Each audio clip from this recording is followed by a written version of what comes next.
Camarades, nous sommes très nombreux, il y a plus de 150 à 200 personnes qui sont à l'extérieur. Si quelques personnes veulent s'asseoir par terre devant la tribune, il y a encore une vingtaine de places. Vous rentrez... Bonsoir, bonsoir à toutes, bonsoir à tous. Ça fait chaud au cœur d'être ici à Alès, dans une salle aussi nombreuse. Donc je représente ici la liste Front de Gauche, mais aussi le mouvement Ensemble. Je tiens à dire quelques mots dessus, pas pour faire de l'autopromotion, mais pour dire par rapport à ce que vous entendez souvent dans la presse en ce moment, les bisbilles au Front de Gauche, la crise du Front de Gauche, les divisions au sein du Front de Gauche. Le mouvement Ensemble est un mouvement qui est nouveau et qui rassemble des organisations qui n'étaient pas au Front de Gauche en 2009. Et on devrait plutôt signaler ce fait-là, c'est qu'entre 2009 et aujourd'hui, le Front de Gauche s'est élargi. Personnellement, je soutenais moi la candidature de Myriam Martin en 2009 et pas celle de Jean-Luc Mélenchon. Myriam Martin avait fait 5,5% dans la circonscription. Et aujourd'hui, Myriam Martin signe de l'élargissement du Front de Gauche et candidate pour le Front de Gauche dans la grande circonscription ouest. Donc il y a bien un élargissement du Front de Gauche. Cet élargissement du Front de Gauche est un élément extrêmement positif. Le Front de Gauche aujourd'hui représente un espoir dans une situation qui est bien plus difficile que ce qui s'était passé en 2009. 2009, la dernière élection européenne, c'était le début de la crise économique. Une crise économique où on entendait les hommes politiques de droite, de gauche, les grands patrons parfois même, nous expliquer à longueur de plateau télévision qu'ils avaient compris la leçon, que le capitalisme dérégulé, le capitalisme mondialisé, le capitalisme sauvage, c'était fini, qu'ils allaient y remédier. C'était un petit peu le bal de la repentance, mais aujourd'hui on voit bien que c'était le bal des hypocrites. On est passé de ce temps de la repentance à un temps de brutalité, avec les politiques d'austérité qui sont menées partout aujourd'hui en Europe. Comment en est-on arrivé là? Il faut revenir un petit peu en arrière. La crise de 2008 avait commencé par une crise sur les marchés financiers liée à la crise de la dette privée. Les banques, avec les États plutôt, sont venus à coups de milliards d'euros dans les principaux pays développés et en Europe au secours des banques et au secours de ces marchés financiers. 2 ans après, les États s'étant en plus endettés à nouveau, 2 ans après, ces mêmes marchés financiers qu'on avait sauvés ont demandé des comptes aux États. Ils ont expliqué en gros qu'un certain nombre de pays, notamment la Grèce, seraient incapables de rembourser leurs dettes. Ces mêmes marchés financiers, au nom de la prime de risque qu'ils auraient à prêter à des États qui s'étaient endettés pour les sauver, ont demandé des taux d'intérêt qui étaient proches de l'usure. Du coup, ces États ne pouvaient plus rembourser. Et on a eu donc ces politiques d'austérité brutales imposées par la Troïka, c'est-à-dire la Banque Centrale Européenne, le FMI, la Commission Européenne. Et le premier pays qui en a été victime, c'était la Grèce. Avec un résultat qui est terrible. C'est-à-dire non seulement la dette de la Grèce n'a pas baissé, mais elle a même doublé. Et pour la population grecque, c'est aujourd'hui, pour ne citer que quelques chiffres, des hôpitaux, des écoles qui ferment et 30% de la population grecque qui n'a plus droit à aucune couverture sociale. C'est-à-dire que si ces gens sont malades, ils sont souvent condamnés. C'est ça la réalité de la politique d'austérité dans un pays comme la Grèce et qui gagne aujourd'hui tous les autres pays d'Europe du Sud. C'est pour ça que c'est très important que le Front de Gauche et ses partenaires en Europe aient choisi le représentant de l'opposition de gauche grecque pour les représenter à l'échelle européenne. C'est pour montrer que nous ne partageons pas l'idée qui est souvent répétée, c'est que les Grecs seraient eux-mêmes les responsables de leur propre faillite. Nous marquons, avec la candidature de ce leader de Syriza, la solidarité avec cette population grecque qui souffre. Mais surtout, nous marquons la solidarité avec les populations grecques qui luttent, qui depuis 4 ans luttent dans la rue, mais aussi dans les urnes, puisqu'elle a porté Syriza quasiment aux portes du pouvoir en Grèce. Et donc c'est extrêmement important que nous manifestons la solidarité avec le peuple grec et avec la coalition de la gauche radicale en Grèce.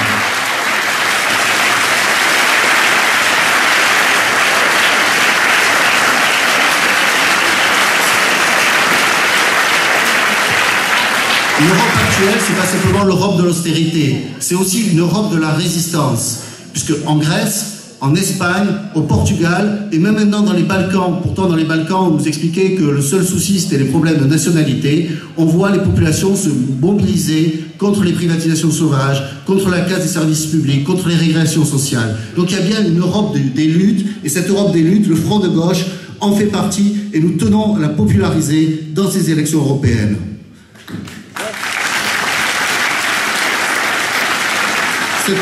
Parce que les politiques d'austérité ne résolvent rien.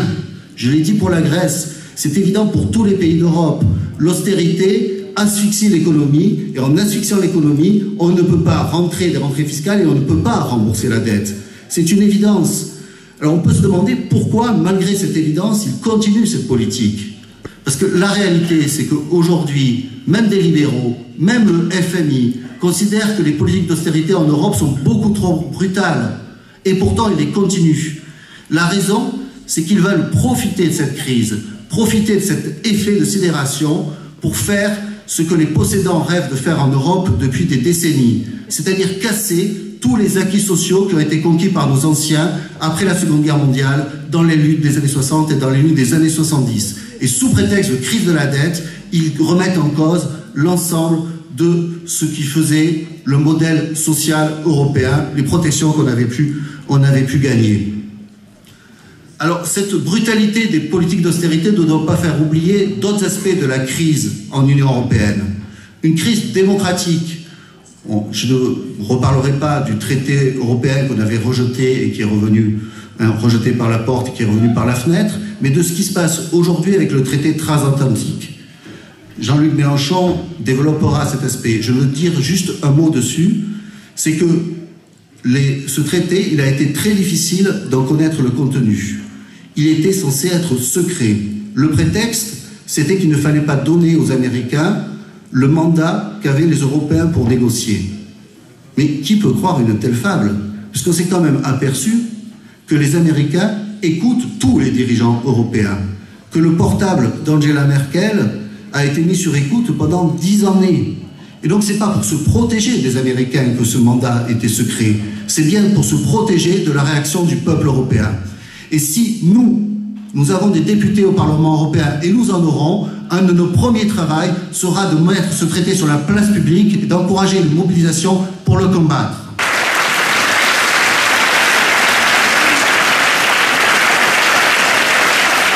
Il y a une crise démocratique, mais il y a aussi une crise écologique.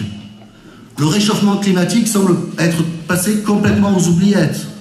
Pourtant, les derniers rapports des experts sur le climat, qui sont largement validés par les scientifiques, disent que dans les scénarios qui avaient été élaborés depuis une dizaine d'années, ce sont les plus pessimistes qui sont à l'œuvre aujourd'hui. Un réchauffement climatique qui menace la population de très nombreux pays du Sud et des pays du Nord aussi. Et pourtant, rien n'est fait à l'échelle de l'Union européenne pour vraiment lutter contre. Ne serait-ce par exemple qu'en privilégiant le rail par rapport à la route.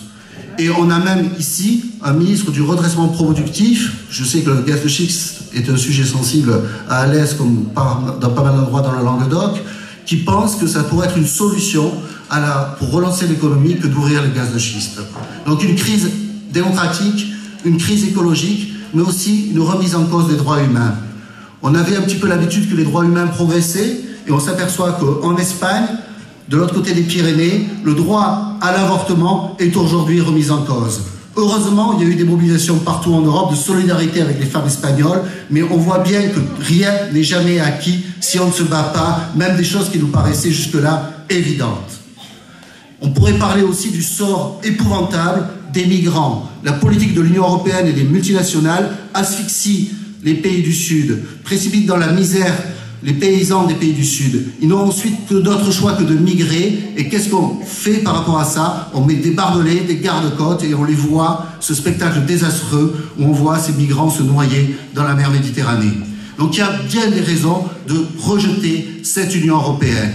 C'est pour ça que le Front de gauche a comme mot d'ordre refonder l'Europe. Mais pour refonder l'Europe, il faut rompre et désobéir avec les traités qui ont construit cette Union européenne-là.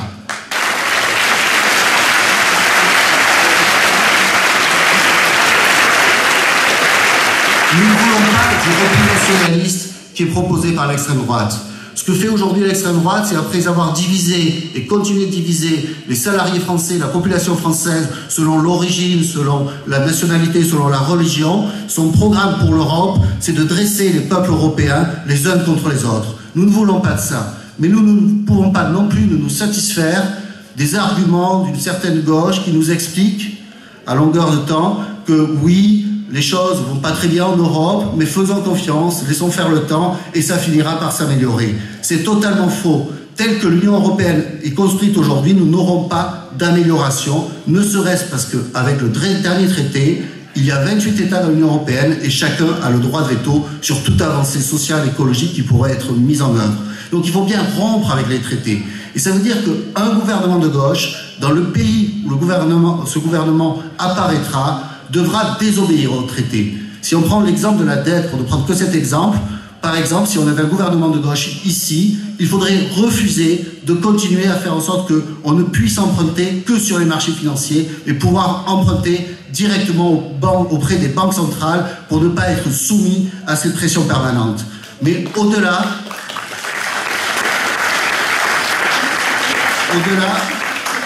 comme nous savons que cette dette ne sera jamais remboursée et que c'est au nom de cette dette qu'on nous inflige cette régression sociale généralisée, nous disons qu'il faut d'abord un audit citoyen sur la dette, voir pourquoi on a cette dette, à qui elle rapporte, pourquoi on l'a mise. On sait par exemple qu'aujourd'hui le service de la dette en France est l'équivalent du budget de l'éducation nationale. C'est cette somme-là qui part chaque fois dans les intérêts pour les plus riches qui ont pu prêter aux États. Donc il faut un audit citoyen sur la dette et il faut annuler l'essentiel de la dette que nous trouverons illégitime après cet audit citoyen. Un gouvernement qui en Europe aurait le courage de faire ça permettrait un espoir en Europe et permettrait de reconstruire l'Europe que nous voulons sur d'autres bases.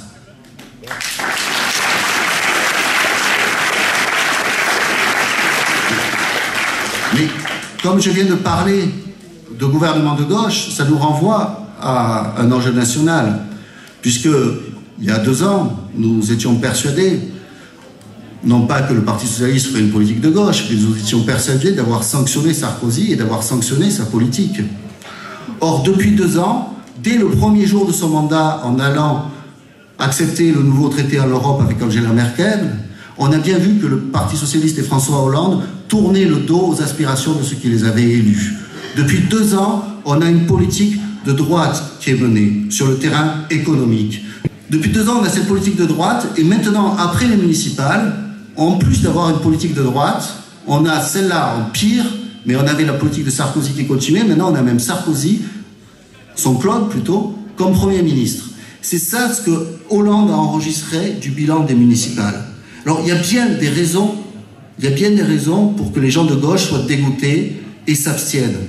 Mais le résultat de ces municipales, c'est que la droite et l'extrême droite se sont mobilisés, et qu'à gauche, l'électorat, au lieu de voter massivement pour les listes d'opposition de gauche, ce que nous aurions souhaité, a préféré bouder les urnes.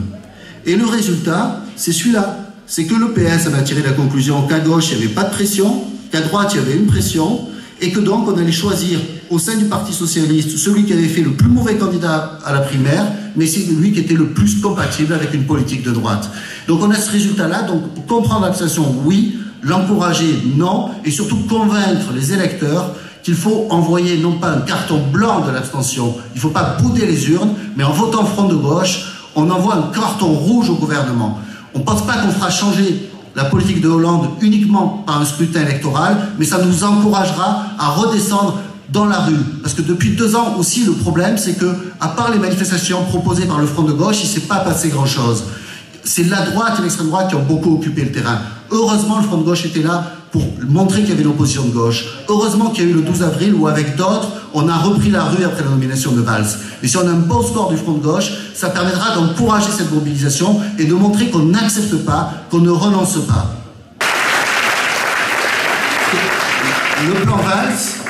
Le plan Valls, ce plan de cadeaux, de milliards de cadeaux au patronat, c'est nous qui allons le payer. Au début, les gens, dans les sondages, disaient « Ah ouais, pourquoi pas ?» Puis maintenant, on leur a présenté l'addition. L'addition, c'est quoi? C'est moins de services publics, c'est moins de sécurité sociale, c'est moins de retraite. Tout simplement parce que lorsqu'ils disent qu'ils abaissent les charges sociales, en fait, ce qu'ils font disparaître, c'est une partie de notre propre salaire. Et de ce plan Valls va sortir des dégâts sociaux considérables. Et donc, il faut à tout prix qu'à ces élections, on montre qu'on ne veut pas de ce plan Valls. Ne pensons pas que le patronat va se considérer qu'on lui a fait un cadeau et qu'il ne va pas passer à l'offensive. Dès hier, Gattaz, qui par ailleurs propose que des salaires d'emploi soient payés en dessous du SMIC, dès hier, Gattaz a dit « mais ce plan Valls ne va pas suffire pour rétablir la compétitivité. Les salaires sont trop élevés en France. il nous a expliqué que les salaires étaient trop élevés en France. Je répète 2 fois parce que j'ai été halluciné par ce genre d'intervention. Donc ne pensons pas qu'en cédant au patronat, il sera content et qu'il ne repassera pas à l'offensive. De leur côté, ils ont compris qu'il ne faut jamais lâcher. Ils continuent chaque fois à demander toujours plus. Alors de notre côté, nous, de demander toujours plus. Leur politique, c'est toujours plus de profit pour les autres. Et nous, on pense que nos vies valent plus que leurs profits. C'est pour ça qu'on ne lâche rien et qu'on continue le combat.